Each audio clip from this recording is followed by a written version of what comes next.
Bueno, compañeros, preparé esta exposición con mucho cariño para ustedes.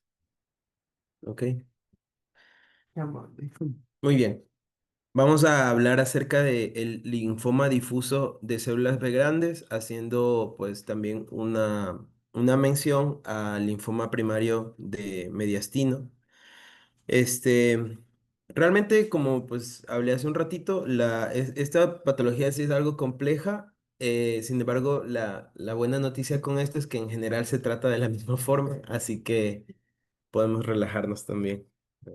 Ok, entonces vamos a empezar con un caso clínico. Este es un paciente masculino de 15 años, viene de Puerto Vallarta, tiene una clínica aproximadamente de 3 meses de evolución. Empezó con síntomas inespecíficos, ahí con vómitos, náusea y tenía tos persistente. Al mes de que inició el cuadro clínico, ya empezó a reportar pérdida del apetito, la tos que era igual continua y registraba una pérdida de peso de aproximadamente 13 kilogramos desde que había empezado el cuadro. Y 2 meses después de eso ya se agregó disnea de moderados esfuerzos y sobre todo progresión de este mal estado general que tenía. Acudió a un hospital pues cercano donde le habían realizado estudios de imágenes. Igual había estado en varias consultas y en ese hospital donde pues es evaluado reportan que tiene una masa mediastinal. Posterior a que se evidencia esta lesión, pues ya empieza toda esta derivación hasta que llega pues al hospital acá. Aquí vemos los estudios de ingreso, una radiografía en la que claramente hay un ensanchamiento del mediastino. Posteriormente se logró tomar una tomografía en la cual se evidencia esta lesión ocupante que comprimía las estructuras cardíacas. Entonces, bueno, realmente llegó ya a la consulta con un resultado de la biopsia. La biopsia pues no está totalmente descrita, pero lo que informa en el archivo es que tiene una infiltración por linfoma no-Hodgkin difuso, probablemente primario mediastinal. Y sí, yo creo que aquí cabe resaltar esto de que pues clínicamente uno tiene que estudiar al paciente y encasillarlo dentro de una patología oncológica.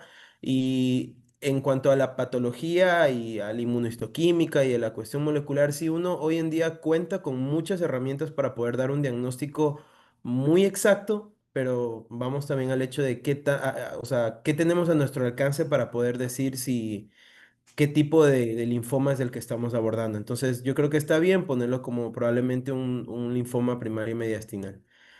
Este, el ecocardiograma sí, pues terrible, reportaba derrame pericárdico masivo, taponamiento cardíaco, colapso de las cuatro cavidades y un volumen aproximado de 1200 cc, con dos tumoraciones que se originaban de la hoja parietal pericárdica y que comprimían la estructura cardíaca, midieron la una en 4,8 y la otra en 4,3.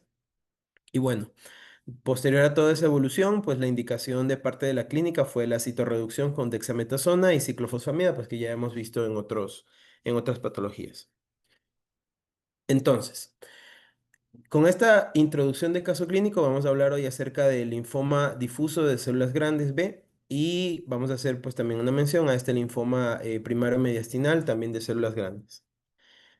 Las primeras descripciones de esta patología datan de 1966 en este documento que se llama Tumors of the Hematopoietic System. El doctor Henry Rapaport empezó a hacer una descripción más que nada basada en la morfología de estas lesiones y cuando uno hace un análisis retrospectivo acerca de qué tipo de lesiones eran estas, nos damos cuenta que el linfoma difuso de células B se encasillaba dentro de un grupo que él lo denominaba los linfomas difusos histiocíticos. Y sí tiene que ver pues con esta lesión, vamos a hablar en la morfología de cómo se ve el fondo en la patología de este tumor.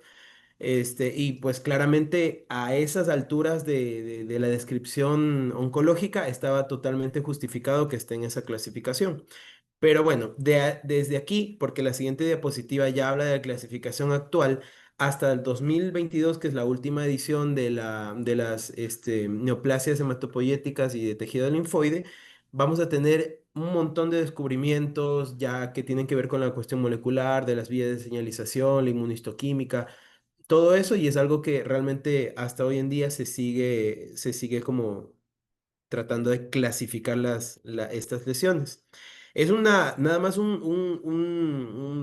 cuadrito pequeño de todas las lesiones que tiene la descripción del 2022. Y de hecho, en este estudio que pues traigo aquí, hacen una especie de comparación de cómo la anterior versión del 2016 tiene unos cambios hacia el 2022, pero todas se engloban dentro de esta categoría de los linfomas de células B grandes. Entonces, si uno toma en cuenta todos los linfomas de las células B grandes, va a encontrar aquí el linfoma difuso de las células B grandes, va a haber un linfoma rico en histocitos o células T, están también ya las subclasificaciones con digamos, mutaciones recurrentes como la mutación del MYC, como la mutación del IRF4, como bueno, algunas más, ¿no? Y dentro de estas vamos a ver también una subclasificación que es importante porque hoy en día incluso se trata de direccionar los diagnósticos hacia eso y es cuáles están asociados al virus de Epstein-Barr.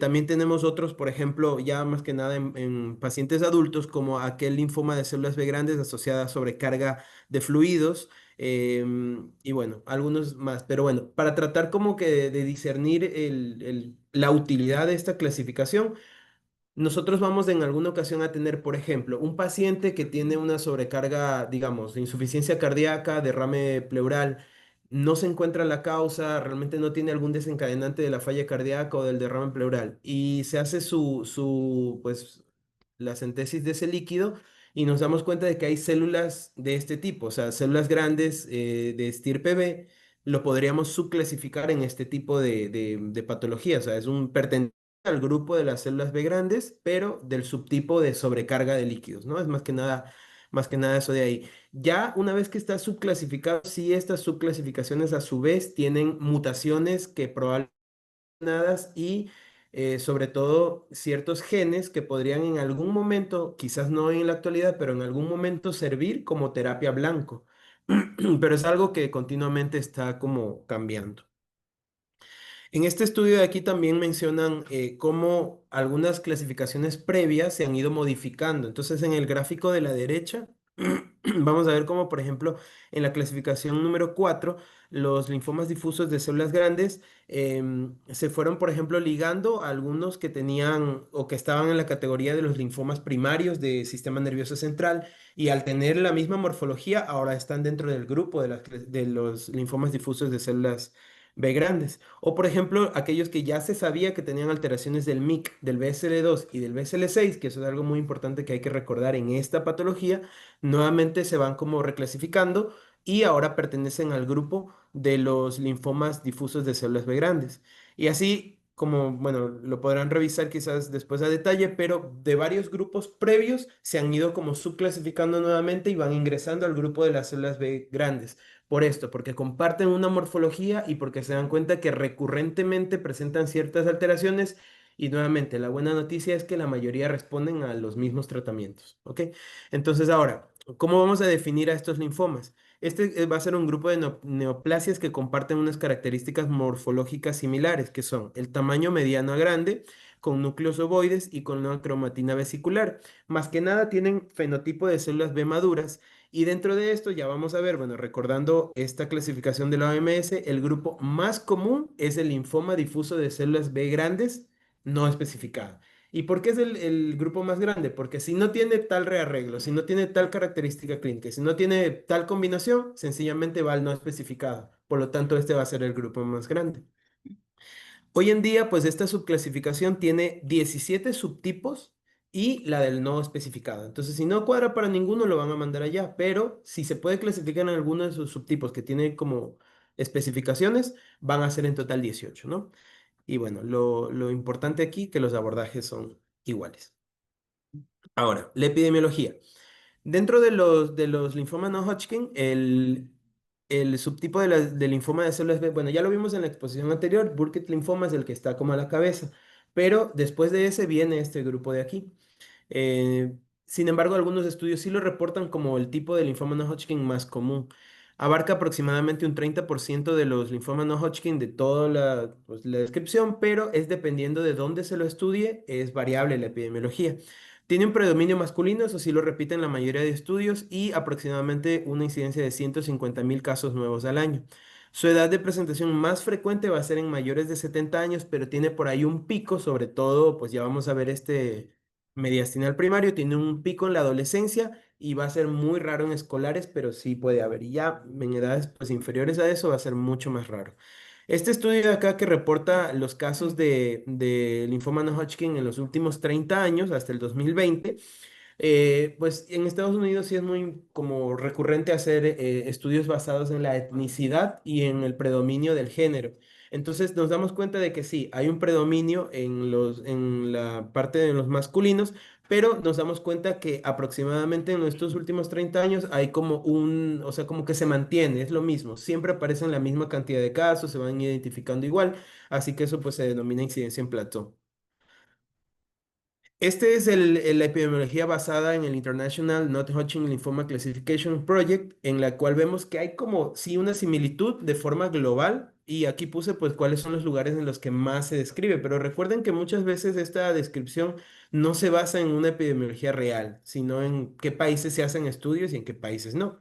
Entonces, por ejemplo, en América, aproximadamente el 32.5% de todos los linfomas no Hodgkin pertenecen a esta subclasificación y el que más reporta es Brasil. Pero este grupo colaborativo también hace una proyección de hasta por lo menos 2025 cuánto se piensa que se va a identificar más y aproximadamente se cuenta el 11%. En África, por ejemplo, el lugar que más reporta es Zambia con el 60%. En Oceanía no había subclasificación, pero en general es 18%. En Asia 30%, pero sitios como China tiene hasta el 50%. Y en Europa 39% con el sitio como más top con Rumania en el 42% y un índice de crecimiento aproximado hasta 2025 del 7%. Así que bueno, 30% de todos los linfomas no Hodgkin van a pertenecer a esta subclasificación, ¿va? La presentación clínica típica, pues es una masa de crecimiento rápido. Generalmente es de aparición espontánea y puede tener tanto enfermedad nodal como extranodal. Y de esta clasificación, digamos, el 40% va a ser enfermedad extranodal. El sitio más frecuente de origen es gastrointestinal. Seguido de esto viene el mediastinal y hasta un 30% pueden reportar síntomas B. Y cuando uno le hace pues estudios, LDH y beta 2 microglobulinas pues se reportan elevadas y de hecho en algunas estratificaciones de riesgo, LDH, tanto pues los cortes de 500 y de 1000 cuentan incluso para definir en qué riesgo se cataloga al paciente, más que nada en adultos. La mitad de los pacientes van a presentar estadios 1 y 2, que recordemos pues es la clasificación de St. Jude, y del 10 al 20%, incluso más, porque hay estudios que reportan hasta el 50% van a tener compromiso de la médula ósea. Pueden presentar otras lesiones. Aquí en el caso clínico no lo especifiqué, pero por ejemplo el paciente tenía un historial de prurito, un prurito pues inespecífico, pero pueden presentar lesiones en la piel, rash, prurito, también pueden tener complicaciones derivadas de la invasión que hacen a los órganos. Esta es una patología que puede invadir órganos y ya lo vamos a ver también en una diapositiva más adelante porque comparte muchas características clínicas con el linfoma de Burkitt.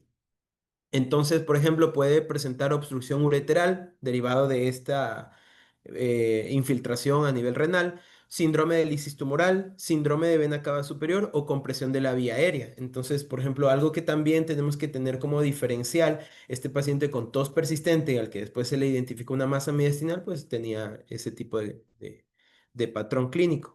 Y también puede presentar síndromes paraneoplásicos, pues muy diversos.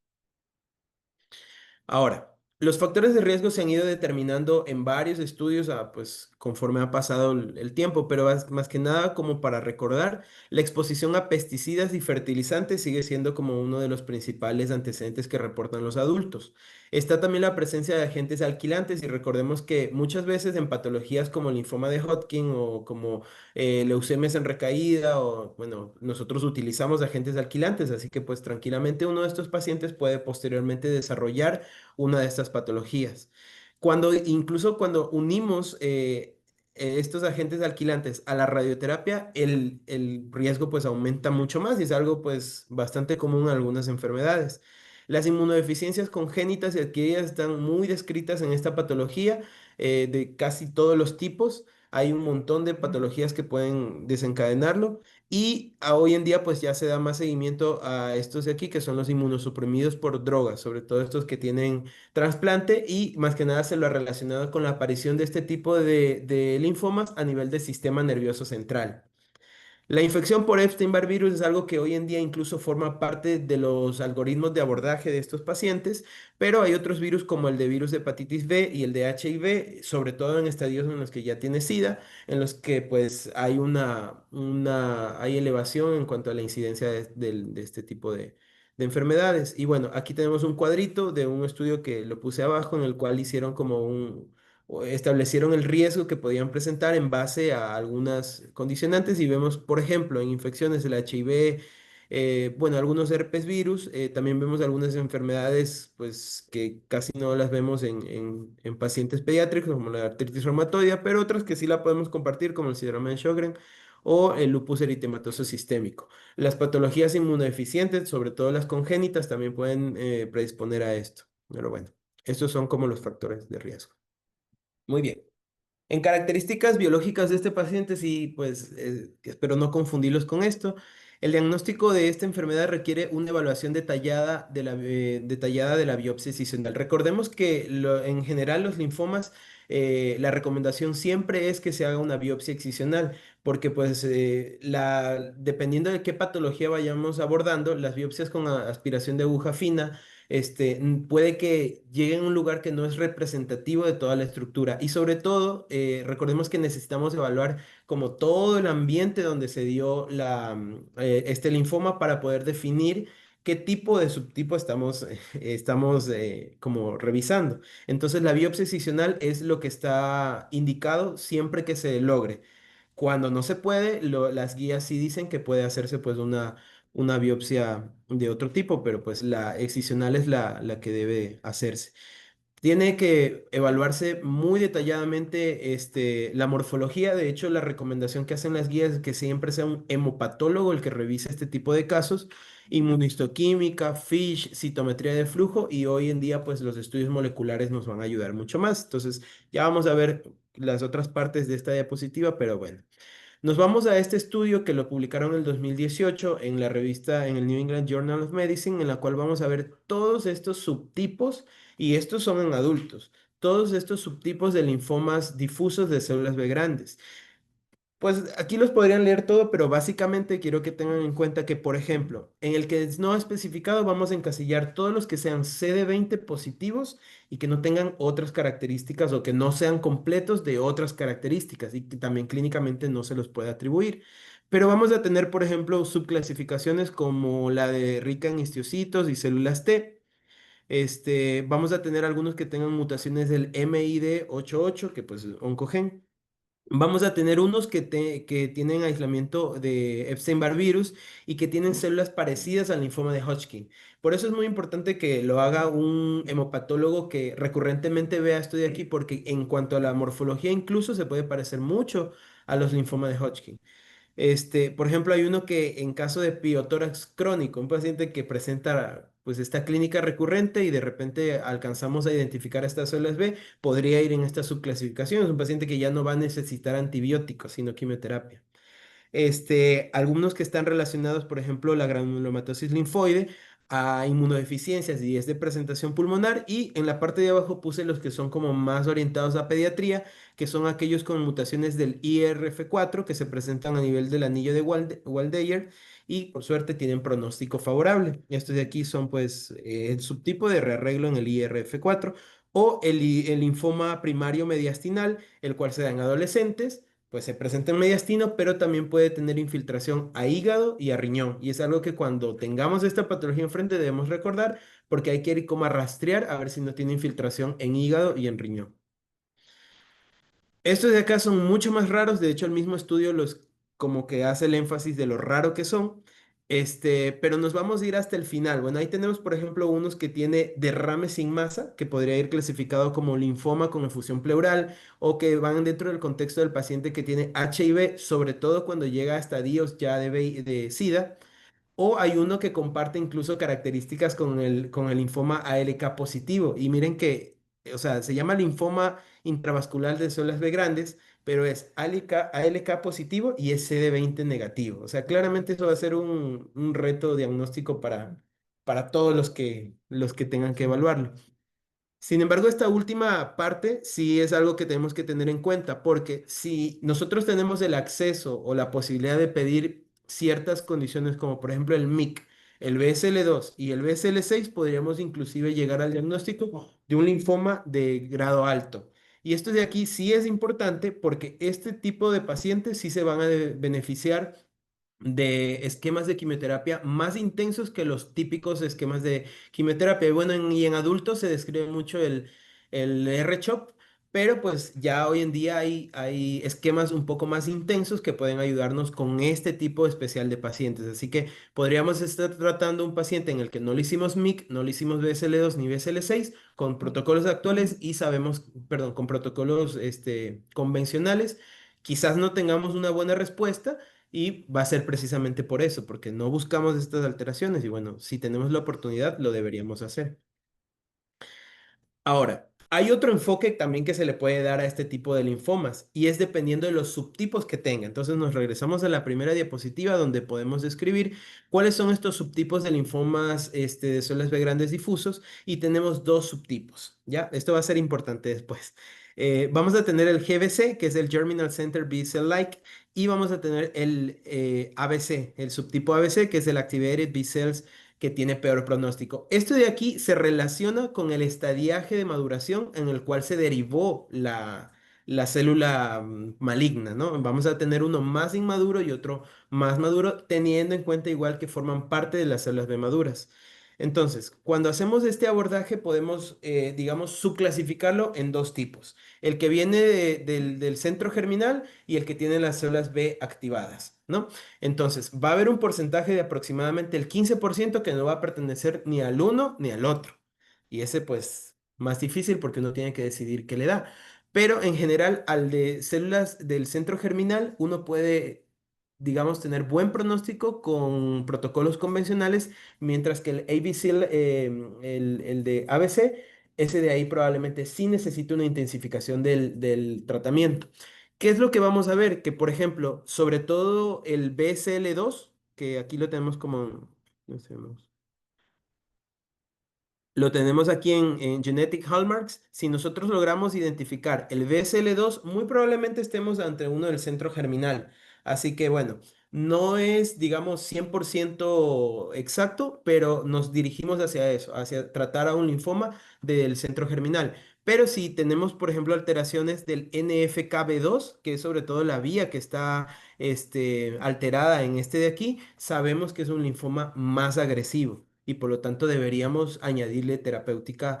Bueno, en realidad es el etopósito, pero es algo que tenemos que tener en consideración. Aquí nosotros podemos ver de izquierda a derecha cómo aquellos que tienen como del centro germinal tienen un pronóstico más, digamos, no tan feo en relación a los que tienen pues mutaciones, por ejemplo, en la vía del Notch o en el TP53, que hemos visto en otros tumores que tienen como mal pronóstico. Entonces, en este aplica algo similar, pero pues hasta llegar a tener este tipo de cosas, van a haber otro tipo de abordajes que podemos hacer. Ya lo vamos a ver después. Ahora, en la morfología. Esto de aquí no, bueno, los estudios sí dicen que como que va quedando algo rezagado. Nosotros pues en general no vemos patología, pero es algo que sí tenemos que reconocer porque nos van a llegar estos informes de patología, los vamos a leer y no, quizás no vamos a saber a qué se refiere.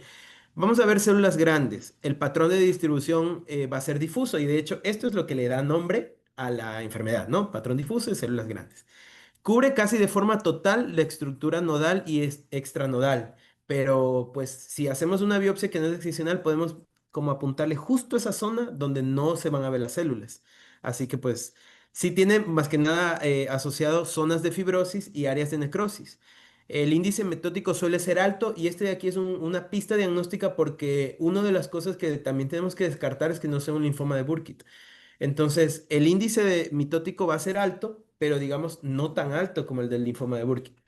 El patrón en cielo estrellado también se describe en la morfología y va a tener este fondo histiocítico o de células T, que es el que en los primeros reportes hizo que entrara dentro de esta subclasificación de linfomas de difusos histiocíticos. Entonces aquí podemos ver estos patrones pues, de células grandes, vemos cómo está todo difuso y vemos inclusive un CD30 positivo que pues ya lo podíamos mencionar después. Es como una opción que tenemos para dar una terapia dirigida a eso. Este de aquí pues también es el patrón de célula, perdón, patrón en cielo estrellado. Aquí vemos como inmunohistoquímica podemos hacer también CD20, P53, buscar el BCL2, buscar el MYC y el Ki-67, que más que nada nos habla de proliferación. Entonces, este de aquí ténganlo en cuenta porque cuando se trata de hacer un diferencial, y ya lo vamos a ver después también, el Ki-67 nos puede ayudar a diferenciar. Probablemente sea un Burkitt, probablemente sea un linfoma. Y nada más pues le ponemos nombre porque al final tenemos que darle el mismo tratamiento, ¿no? Las variantes histológicas ya lo encontré en reportes un poquito más viejos, pero hay cuatro, que son la descripción clásica de este de aquí. Tenemos la centroblástica, la inmunoblástica, la rica en linfocitos T y la variante anaplásica.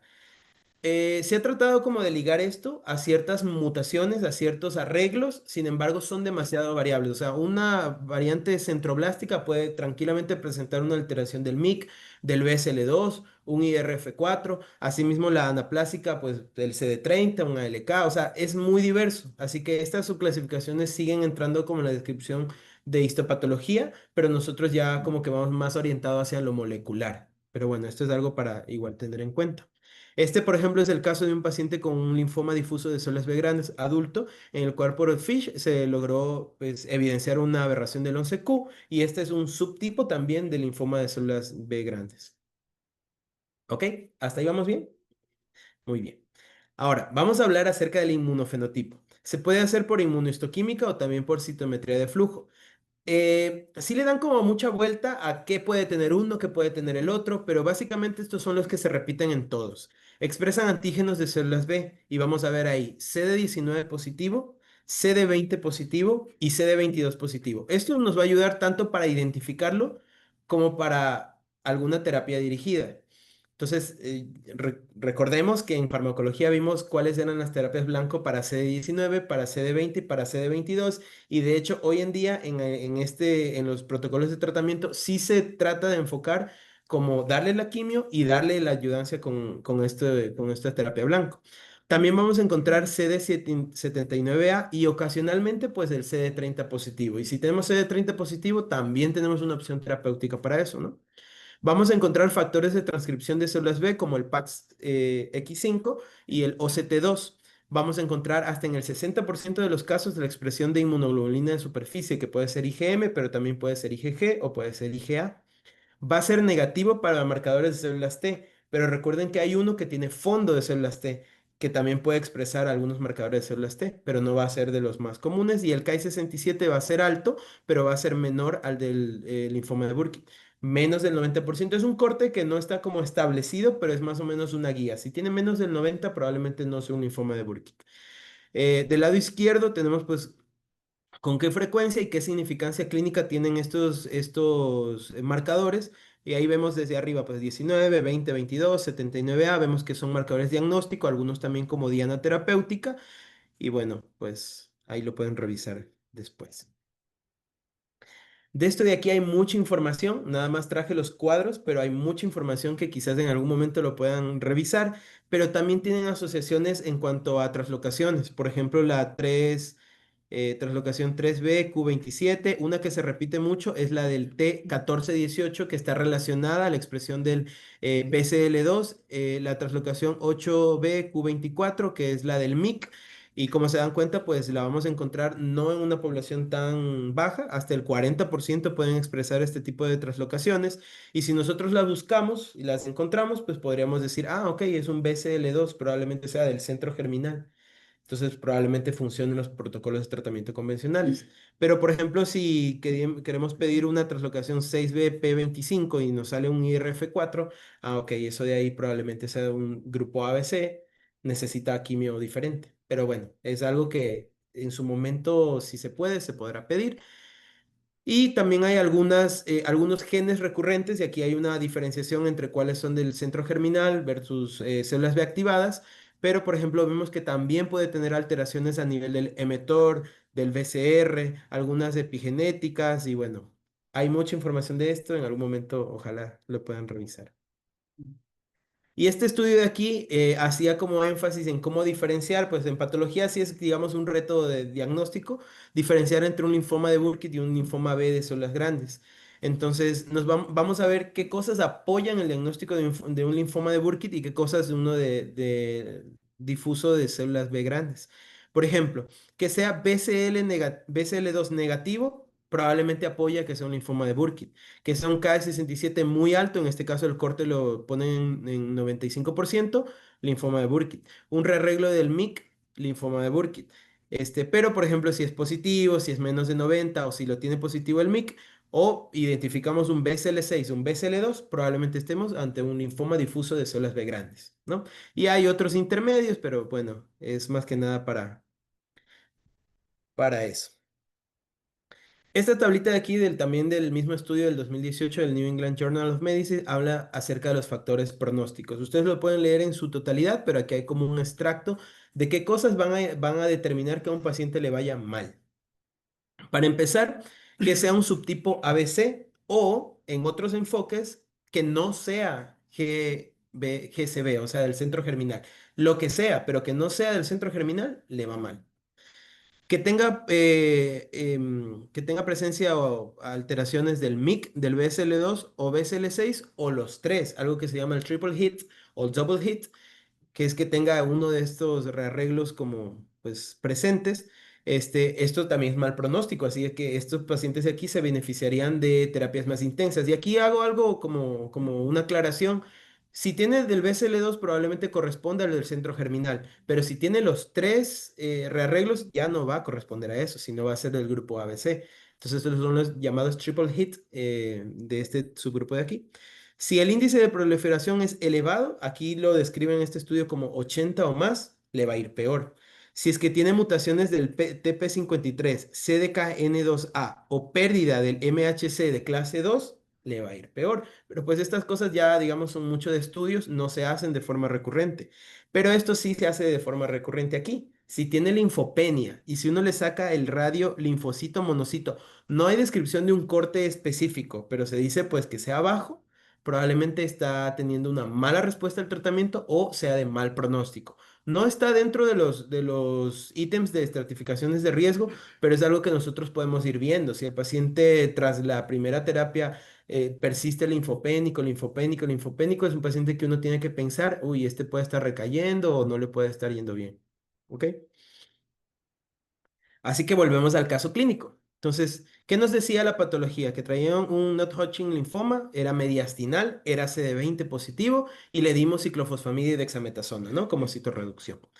Este paciente lo encasillamos pues como un linfoma no Hodgkin, CD20 positivo, así que vamos a entrar con una terapia con BFM 95 más rituximab. Lo encasillamos como un estadio 3 porque es mediastinal y de riesgo moderado.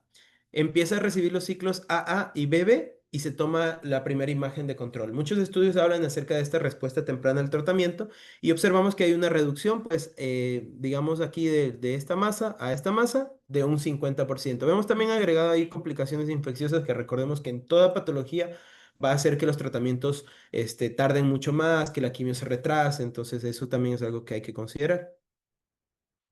Entonces, recordemos que el tratamiento de este tipo de patología sí o sí es un tratamiento sistémico, o sea, quimio necesita, ¿no? El 50 al 70% se van a presentar como enfermedad avanzada. En pediatría se describe que es un poquito menos, pero va como por ahí el rango igual, de 40 al 50%. El tratamiento clásico ha sido descrito con el R-CHOP, pero hoy en día ya los protocolos actuales buscan optimizar algunas cosas, como el intervalo del tratamiento, o sea, cada cuántas semanas le doy, disminuir la toxicidad basada en respuesta. De hecho, el tratamiento que nos habló Zair, pues era un tratamiento basado en un índice que se llama IPI, en el cual si el paciente no tiene como un pronóstico desfavorable, yo le puedo hacer dosis ajustadas del tratamiento a ese paciente. Y pues mantener los valores de enfermedad libre de eventos y supervivencia global que ya ha sido logrados en protocolos anteriores. Bueno, este manejo lo dejamos hasta el final, pero es un manejo básicamente de cuando no contamos con toda esa batería de exámenes, ¿no? ¿Cuáles han sido los tratamientos que usualmente se han manejado con estos pacientes? Este es un como cuadrito en el que se resumen tanto o engloban a los pacientes con linfoma de Burkitt y a los linfomas de células B grandes.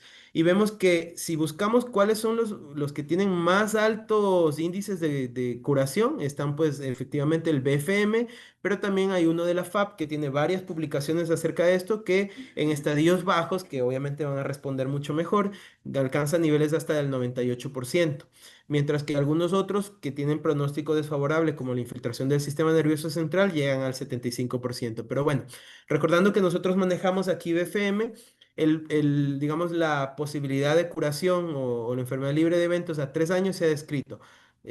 Muy alta, puede llegar incluso al 98% si consideramos la desviación estándar, y en estadios como más avanzados, pues hasta el 90%. O sea, no es nada bajo este índice de curación, así que pues es algo que tenemos a la mano y que podemos emplear. Bueno, creo que todos hemos revisado el protocolo del BFM 95, en el cual se trataba de hacer una comparación acerca de qué era lo mejor, si darle dosis de metotrexate de 4 horas versus de 24 horas, en la cual se vio que pues no era tampoco una diferencia en cuanto al impacto que tenían al final, pero sí había menos toxicidad con dosis más cortas, ¿no? Pero bueno, o sea, se habla de que pueden ser utilizadas cualquiera de las dos. Este estudio de aquí es una revisión justamente de ese protocolo del BFM 95 en el cual ya se fueron ajustando algunas cosas de los grupos comparativos, ¿no? Recordemos pues que este protocolo incluye una prefase en la cual tiene dexametasona. Aquí no está la dosis de la dexametasona porque los 2 primeros días se pone a 5 miligramos por metro cuadrado y los siguientes 3 días se va aumentando a 10 miligramos por metro cuadrado. Pero bueno, es algo que incluso en otros protocolos se ha visto que se puede entrar con 10 miligramos por metro cuadrado sin ningún problema en esta fase, en esta prefase. Bueno, entonces va a estar la dexametasona, tenemos ciclofosfamida, que es algo similar a la citorreducción que le dimos al paciente, y una terapia intratecal, porque a estos pacientes pues también hay que darle protección a ese sitio, ¿no?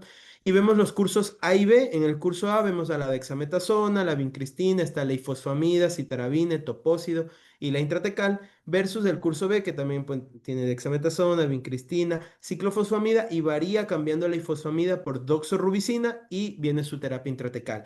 Y luego vienen ya otros cursos como el curso C, que lo vamos a checar ahorita, que tiene viresina, citarabina, tiene el etopósido y la terapia intratecal.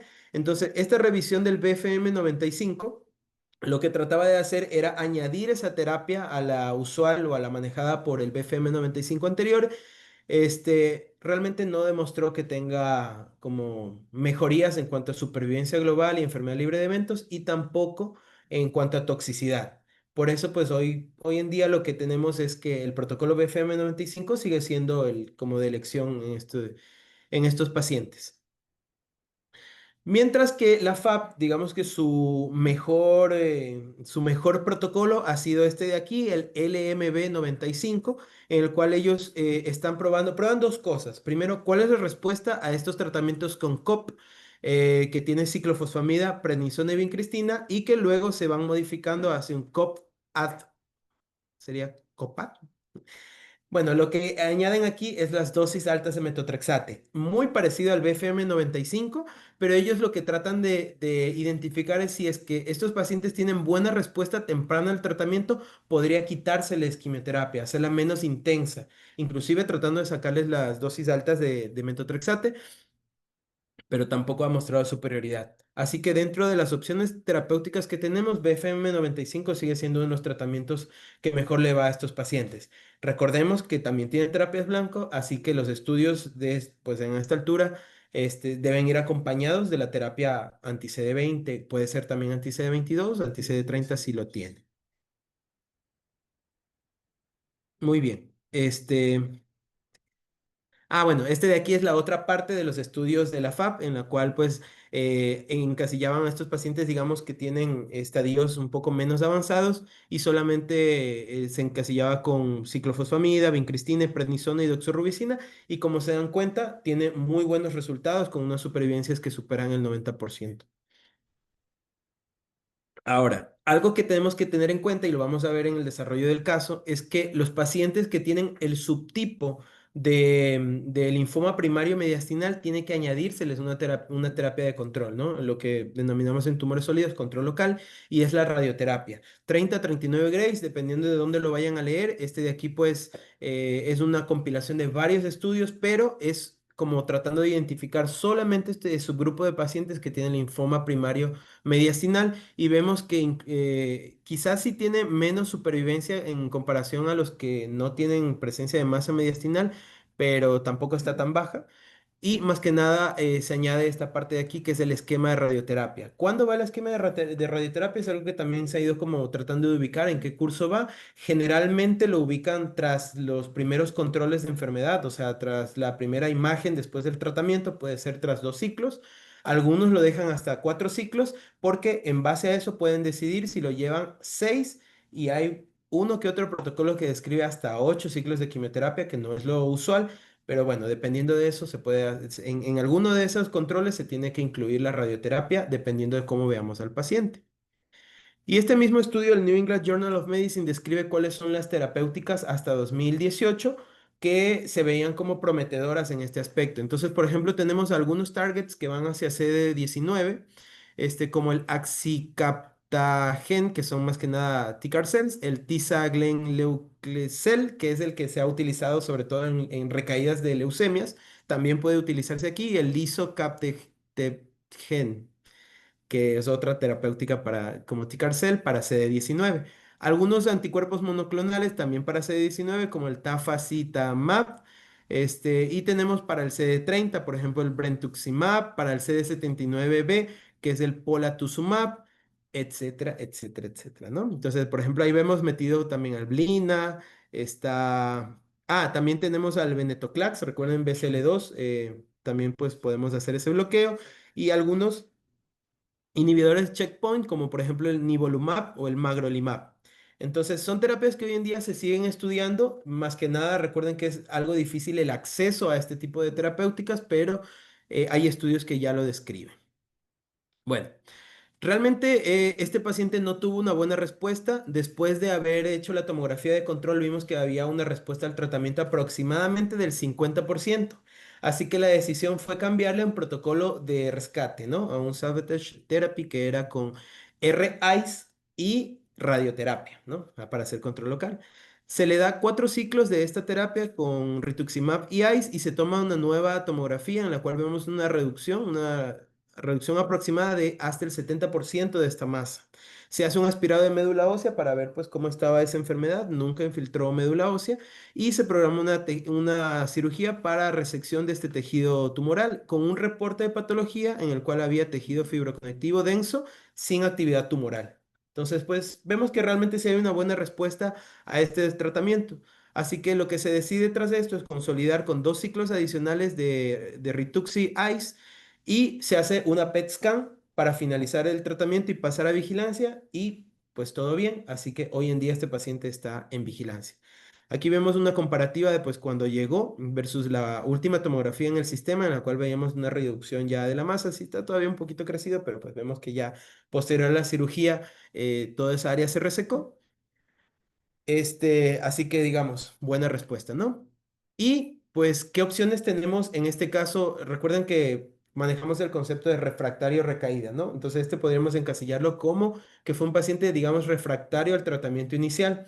Este, y hay muchas, digamos, esquemas de quimioterapias que se han ido describiendo, pero las que tienen mejor perfil de rescate son precisamente estas que están compuestas por ICE o por citarabina con etopósido.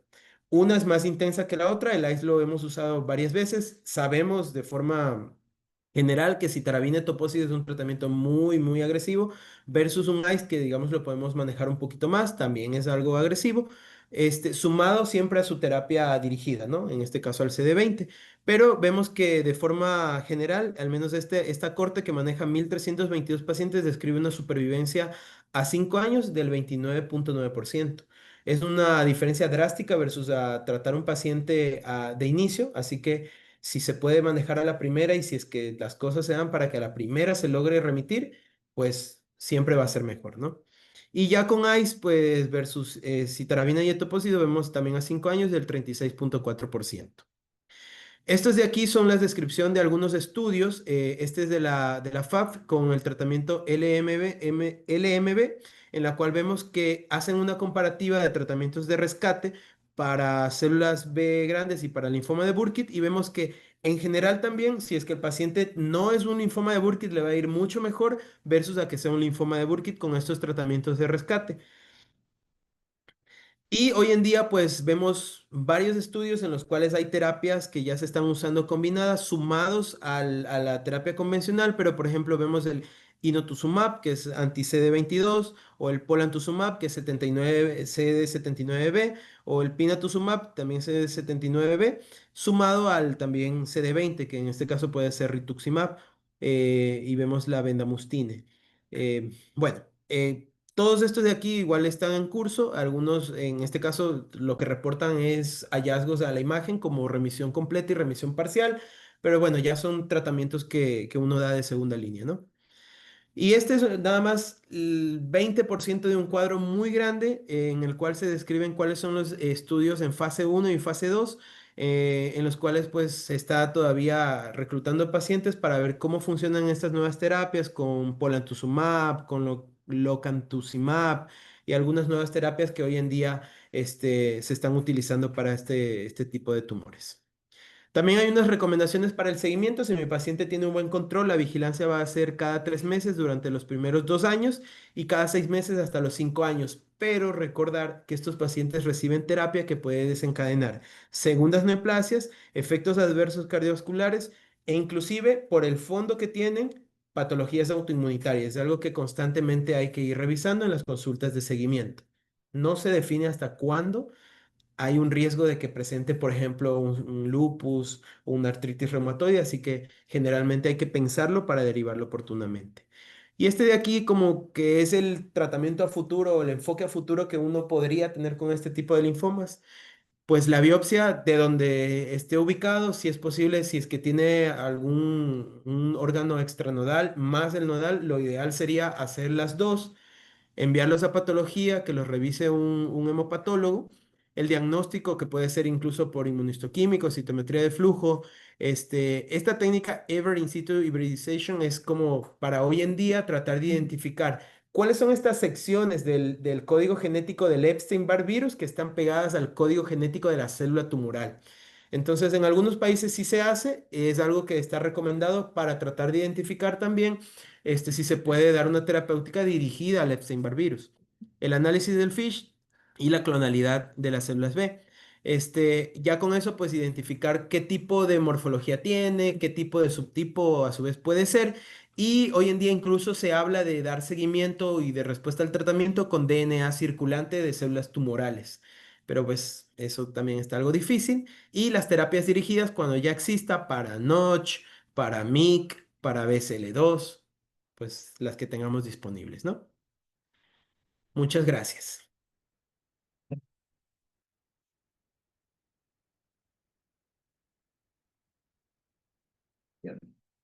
A ver, ponle al inicio. A ver, ¿qué onda? Pues bueno, aquí escogí para los casos clínicos, creo que todos son masas mediastinales, porque es un problema grande, ¿no? Te llegan y, pues, ¿qué es? Y ya estamos viendo, con base a qué es, un excelente diagnóstico, que es el manejo, porque pues así me la podrían vender, pues es un Hodgkin, ¿no? Y yo también podría decir, no, pues parece un Hodgkin. Tiene una gran masa de mediastinal, tiene un derrame pericárdico, tuvo síntomas B, ¿verdad? Por ahí Sí, tuvo pérdida de peso. pérdida de peso. Entonces un patólogo inexperto, pues me puede decir, pues es un Hodgkin, y si yo me la creo, Salió CD30 positivo. si yo me la creo así al principio, pues órale, pues es un Hodgkin, ¿no? Y le doy manejo para Hodgkin, pues no va a haber tan buena respuesta, ¿verdad? Entonces es súper, súper importante el diagnóstico así, pero bien, bien preciso. Ese es el problema. A ver, ¿qué edad tiene este chamaco? Tiene 15 años. Entonces tú dices, bueno, para Burkitt como que ya está medio grandecito, un Burkitt mediastinal, ¿sale? Pues bueno, entonces me quedaría con uno de células B grandes, eh, un anaplásico, un Hodgkin. Entonces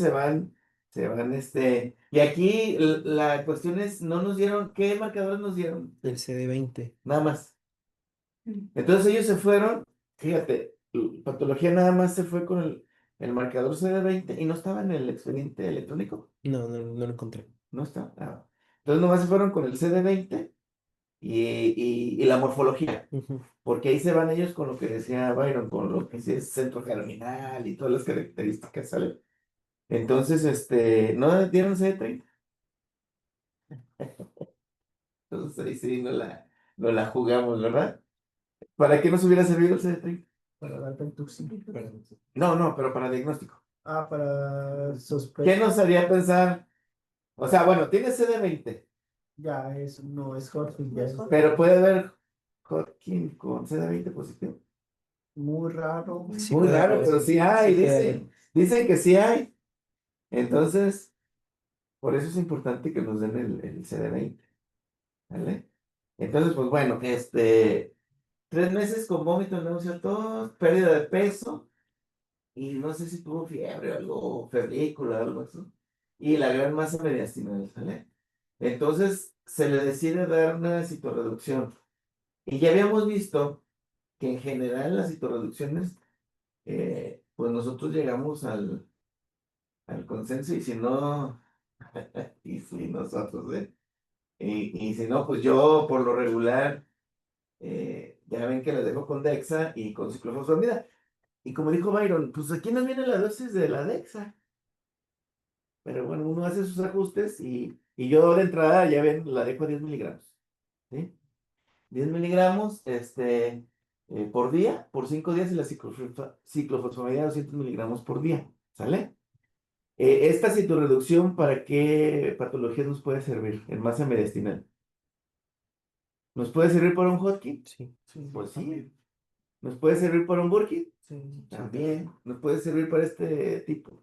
También. ¿Para un anaplásico? también. Pues también. ¿Nos puede servir para una masa mediastinal por un germinal? También. No, pues no, ahí ya está más difícil, ¿no? Pues ¿Qué, la qué? Alexa. Pues la Para de esa ese, sí. poquito. Esa sí. Entonces, para un germinal, ¿qué le dejaríamos de citorreducción? Si le dejamos citorreducción. Entonces es bien importante, pues decir, ¿sabes qué? Este no es un linfoma, Hodgkin y no Hodgkin, y es un germinal. Entonces le vamos a dar quimio específica para un germinal, ¿sale?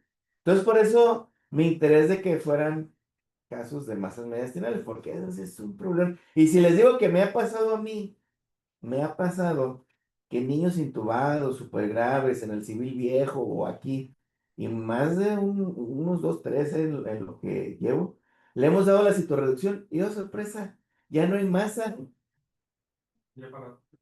ya no tengo de dónde, no sé si en alguna otra, pero a mí me ha pasado. Entonces, ya no hay masa, entonces, ¿ahí qué haríamos? Y no le pudieron tomar biopsia, porque los cirujanos no quisieron, no pudieron, les dio miedo, era la guardia del fin, y no hay biopsia. Y luego le hicieron, los urgenciólogos le hicieron, le colocaron sellos, y el cardiólogo llegó y sacó el taponamiento cardíaco, y por arco reflejo, nada más mandan las muestras a patología, no que diga, a cultivo, es lo único, ¡ay, es cultivo! O sea, no se les ocurre mandarlo a patología, y ya hemos visto que podemos hacer el diagnóstico. A mí me ha tocado hacer diagnósticos con el líquido pleural o pericárdico, aquí con este cenobio, Ujú. les traemos, y si él calcula que no se tapa el citómetro, porque luego se puede tapar, ¿eh? O sea, que sea un líquido no tan grumoso, no tan lleno de fibrina, y así hemos hecho diagnósticos. Entonces, hay que ser muy cuidadosos con el diagnóstico, porque si no tenemos un diagnóstico muy específico, pues bueno. ¿Ustedes qué harían en un caso de un diagnóstico que no tenemos masa mediastinal? Tenemos masa mediastinal Fue tan Pues, buena la respuesta que se quitó con la citorreducción. podríamos, ¿Cómo lo manejarían? podríamos tomarle un PET y ver si hay actividad en algún lugar. Pues sí, pues, pero, está bien. Pero ya no hay nada, no hay nada de actividad. Y sí ha pasado, ¿eh? Me ha pasado, me ha pasado. ¿Cómo lo manejarían? Ahora, para el principio, Dejarlo recaer. no, yo sí. No, pues si recae ya valió madre. Que libre evolución otra vez, ¿verdad? Pues, no, ¿Qué se pues, les ocurre? Pues se ¿Cómo puede- lo manejarían? Pues se da la terapia convencional de shock. O sea, le pega el burp, A le ver, pega. ¿ustedes creen que un Hodgkin va a responder al 100% con No, una? Pues yo eliminaría un Hodgkin, ¿no? Entonces, o dejaría un Burkin o uno de estos. ¿Y qué manejo les doy? responden el al mismo shock, al efecto. EPOC, los dos. Pues les daría el BFM. Le daría el BFM y así me fui y los pacientes sobrevivieron ahí, por ahí ya, de ser adultos de 30 y tantos años, casi poquito más grandes que ustedes. Pero sí, sí me ha pasado eso, ¿sí? Entonces hay que ver. Los protocolos, como dice Byron, el francés lo llegamos a utilizar alguna vez. Está medio complicado, medio y muy tóxico, no nos fue muy bien. Lo utilicé uno, dos, no, dije, "Ah, vámonos". Entonces nos volvimos a quedar con el BFM, nos ha ido súper bien. Nada más acuérdense que yo, en lo personal, le hice modificaciones al BFM con las dosis de methotrexate. Yo no lo pongo a 5. De hecho, por ahí, compañeros de ustedes, exresidentes, han hecho carteles, tesis, y nos ha ido bien. O sea, nos ha ido bien con menos toxicidad. ¿Por qué? Porque el niño latino, acuérdense que no metaboliza también el metotrexato. Y era una frustración y un miedo de que cada ciclo que le ponemos, cada ciclo que casi se mueren.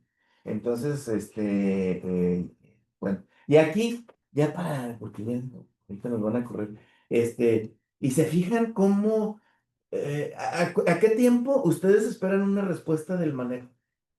Pues después, posterior al primer ciclo Al de primer ciclo, con sí, una reducción. exacto, el primer ciclo. 25. Pero vieron que no redujo al 100, ¿verdad? Ni al 90. Creo que quedó Sí, al 50 fue la al primera. 50, así con ganas. Sin, ¿hasta qué ciclo se esperarían para modificar el tratamiento? Al segundo El ciclo. Al segundo. segundo ciclo, si ven que no baja al 100, Y pues eso no dice vamos el bien. BFM 95 dice que si no le ponen al brazo AB, se pasa al CC. Exacto. Pero ese brazo CC no había todos los fármacos y en la vida práctica nunca lo usamos, ¿eh? Entonces, Se pasa a AA. no, pues lo que se hizo aquí. Pero este se hizo ¿a acá cuántos es. ciclos? Al cuarto, No, ¿no? sí, O al no, segundo. fue el segundo. Al Se segundo. O pasa sea, a. en donde estaban plantados, no tiene una buena respuesta. Le cambiamos y en las últimas tablas venía el rituximab más un ICE. Sí, de hecho es del protocolo. Entonces, hay que hacer también en los linfomas, valorar si ya están en remisión. Porque si no están es como la leucemia, si no están en remisión, pues ahí sigue el otro ciclo y ahí sigue, no, pues, y el chiquillo con la masa. Entonces, o radioterapia, ¿verdad? Se radió Sí, se radió. también. Se fue con todo, pero el chamaco, pues ahí está vivo y pues bueno. Entonces, sí, acuérdense también que hay que hacer la valoración de si está en remisión y si no está en remisión, ¿qué vamos a hacer? Yo les sugiero R-ICE. ¿Por qué? Ustedes lo han visto, ustedes los sufren en el piso. Esos ICE los toleran, o sea, sí tienen, pero los toleran. Aviéntenles unas dosis altas de metrotexate con, no, eso sí me da miedo. O sea, eso se ponen más mal. Y tienen buena respuesta con el ICE. Y he puesto yo Ventruximab con ICE, Ventruximab con ICE. A ver, ¿se acuerdan quién tiene Ventruximab con ICE? Está actual, el William. Luis El William, ¿no? William tiene Ventruximab ICE, que él, por cuestiones psicológicas y todo eso, pues se lo pongo en una semana, lo dejo descansar el fin y a la siguiente le pongo el ICE por cuestiones psicológicas para que el chiquillo tenga apego al manejo. O sea, y esas son las cosas que a veces no dicen los protocolos, ¿verdad? Entonces, pues, ese chiquillo a mí me preocupa mucho, pero es bueno, eso es un juego que me preocupa mucho porque no está en revisión. Y la mano, pues sí, pues no está en revisión. ¿Cuánto lo vamos a mantener así? Entonces, ese chiquillo